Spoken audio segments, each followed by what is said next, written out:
What's going on everyone, Havoc here. I'm going to show you guys the comparison between the etched glass of the 1TB OLED limited edition Steam Deck and then slap on a tempered glass screen protector and see if it looks any better or worse. This is in no way an extensive test on the screens and matte versus glossy debate. I just used a very simple and crude method to test the screens. If you're looking for all the fancy gadgets and gizmos to check the light refraction and diffusion, then I have news for you. This video is not it. I'll be applying this screen protector that I got off of Amazon, obviously, and it was on sale for Black Friday. I think it was like $8. So anyway, let's get started. We'll start with looking at the screen off, and I'll shine my phone's flashlight on it and see what it looks like. So as you can see, it's pretty hazy all around the focal points of the light source. You can see the starburst effect, but it's not that bad in the horizontal direction. However, in the vertical orientation, it's quite noticeable. Now keep in mind that the size and distance of the light will also cause more or less haziness. I'm shining this light here at about 2 feet away. Now, we can take a look at a game that has a dark color scheme, and we'll do the same thing. We'll bounce the light around and see what it looks like. First, we can check with 100% brightness, and then we'll bump it down to 50% brightness.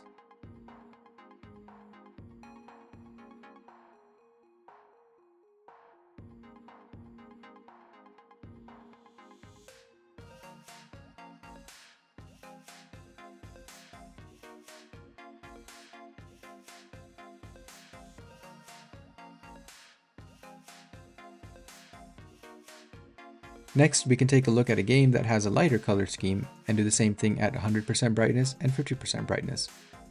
The screen on the Steam Deck gets pretty bright, so if you're also playing a game that's really bright, then the haziness isn't going to be that pronounced. However, if you're playing a game that has a darker color scheme and you're in an area that's very well lit, you're going to notice a lot of haziness on the screen.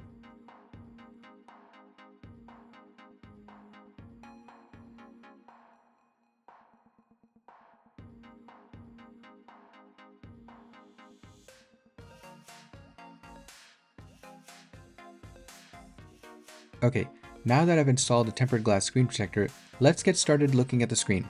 We're going to do the same exact method as before, looking at it with the screen off, and then we'll look at it with the game that has a dark background at 100% brightness, and then bump it down to 50. And last, we're going to look at a game with a lighter background at 100%, and then 50%.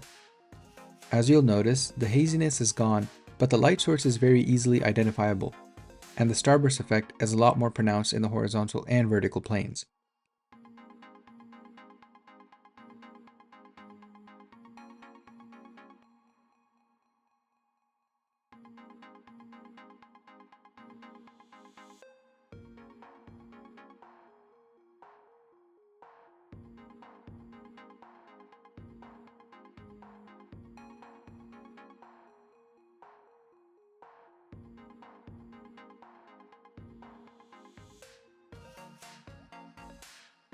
Now, as far as my opinion on which one I think looks better, well, I've always been a glossy finish kind of guy for screens.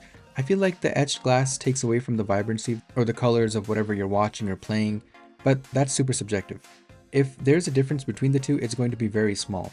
I just don't like the hazy effect that comes with the etched glass, especially since it's going to bathe the whole surface of the screen in that haze, and well, I guess that really depends on how the light hits it, but I still don't like it.